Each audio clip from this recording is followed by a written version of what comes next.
This video is sponsored by Gate.io. If you set an account up using the link in the description, you'll get 25% back on all your spot and futures fees for life. Gate.io. Yeah, hello everybody, welcome back. There's not a great deal to say that I didn't say yesterday really, or on the stream. If you're a member of the Patreon, that would be. But effectively it's like this. Bitcoin has increments on the way up. It has increments on the way down. It's also subject to our big mates over here, the Euro and the S&P. Now, we're on the 4-hourly here for some unknown reason, but if we have a look at the daily, we managed to touch for the first time in a long time the 200 exponential, which is something that I made this video yesterday, basically saying that, we've been waiting for this for ages. We said Euro's going to be in an uptrend. We enjoyed that. I said Euro's going to come down to a 200 exponential, hopefully, as a golden cross retest. We shorted that, we came down. I didn't actually expect it. So, if all of this, I suppose you're trying to look forward to moves that take place, whether you're catching the long or catching the short, the next thing that you'll be looking for once you've exited your short positions, as I did, would be to take a long position, because again, we've been looking for this setup for a long period of time. Now, it doesn't have to happen again. These are just trade setups. They're not guarantees. This isn't a crystal ball. This is technical analysis. It's about risk to reward, and I suppose just like going to the bookies, placing a bet. What are the odds? It's about the odds. There's no 100% win ratio on any indicator. Otherwise, everyone would bloody use it, wouldn't they? But if we were working out the odds are that we would likely see a bounce from here. Again, doesn't mean that Leeds United's going to win the Premier League, does it? The odds aren't in their favour, but they could. But they probably won't, but they could. So all I'm saying is, we've waited for this for a long time. Now we've got it. Not only have we got that, but we talk about symmetry in markets all the time. And look, this might not be the neatest, but it's pretty neat. We got the S&P came down to this giant descending trend line to which we were stuck within throughout the duration of the bear market, which I also said is likely to have ended around here. And then we broke out. Oh, wow. Exactly as expected. Again, my videos, they might make them daily, but really, I am talking like weekly analysis, to be fair with you. Long-term, big swing trades, it can take a long time to play out. So Captain Noobmaster really hates it because he's looking for answers immediately after the video has ended. In fact, I sometimes get those comments, and I just watched this video, man, and it's down, And I'm like, oh my God, Jesus. Come on, stand back and have a little listen to what it is I'm saying here.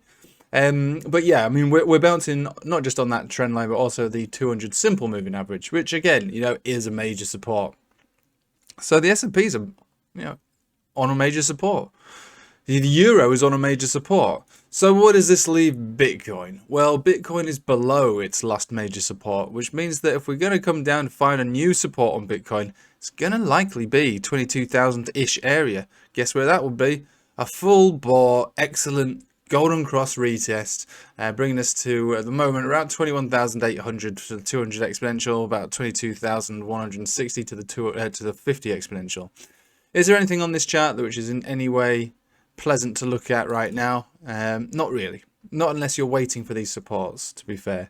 We did have a a trend signal form on the Itchy Cloud. It's actually cancelled now. So that's actually, we closed our Chiku span in a price action. So the Itchy Cloud isn't valid anymore. So what we would be looking for would be a retest, hopefully in a bounce of these lower ranges around here. Now, there is intermediate zones. We could talk about 22,500. Again, there's lots of increments in the way. But that, for me, is not like a major level. And moving averages for me are much more of a thing than horizontals and fibs, I suppose, and stuff like that. I prefer a moving average. Keeps you on your toes, you know what I mean? They move with the market, so it's not as simple as flat horizontals and fibs for a lot of time. But I'm not ruling them out. I have them on my chart for a reason.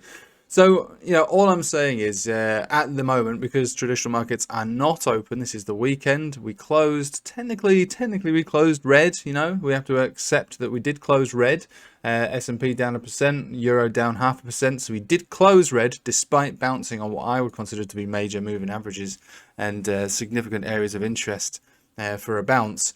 We did close red.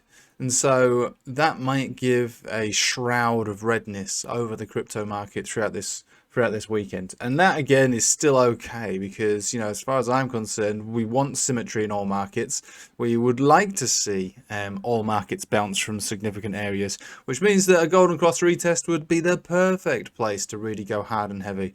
It would still be above my buy zone of around 21,500, which again, you know, obviously I've been profit on that. I'm not going to sell it. It's no big deal. I'll rotate that Bitcoin into some altcoins when the time is right. But yeah, if we do come down to these levels again, that would be an area to buy the dip from. Because we closed technically below that 23,300, which is also your Bollinger Band center, we should eye up further downside, back down to what, 21,800, I would say, maybe even into this box, depending on how nasty things get. You know, Bitcoin is an emotional being. You know, it's full of emotional traders. Captain Noobmaster being the biggest of all. He's not a new guy, I should say. I know people that get upset that I'm saying negative things about new people in crypto. Captain Noobmaster has been around longer than I have.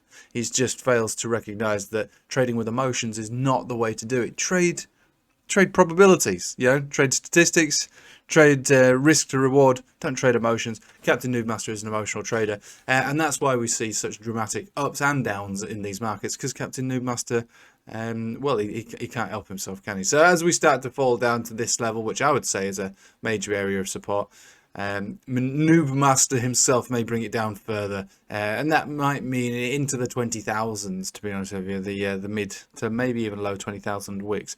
But for the moment, you know, I would just say we'll just wait. We'll wait to see if this gets tagged. I think it looks relatively likely that it will.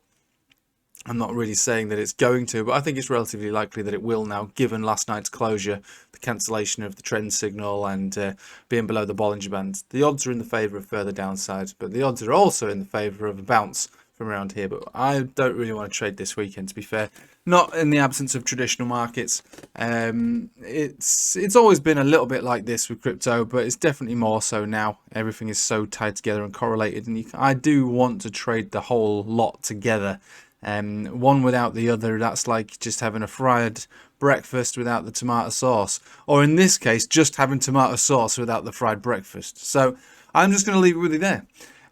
Speaking of breakfast, you want to pump my algorithm, tell me what you're having for breakfast. I had Ready Brek because I live like a child. I fed the kids Ready Brek, alright? It's not that I chose it myself, but I ate it and I liked it. Alright, Ready Brek. What did you have? Pump my algorithm, like the video, subscribe if you're not subscribed, and try and take it easy this weekend, because I honestly do think that further downside is most likely at this stage now. However, as we enter next week, that's where things get really interesting. That's where we see if the ultimate setup, the setup that we've been looking at since January, is going to be valid, where we see this everything bounce part 4. You know, and I'm not a perfect trader, but I have managed to do these everything bounces quite nicely. That was an everything bounce. This was an everything bounce. This was an everything bounce, and now we might be looking for the everything bounce part 4. And again, the operative word being might. It might not work, but the last 3 times have worked quite well. This one might not. Anyway, I'll leave it with you there. Thanks for watching. Take it easy.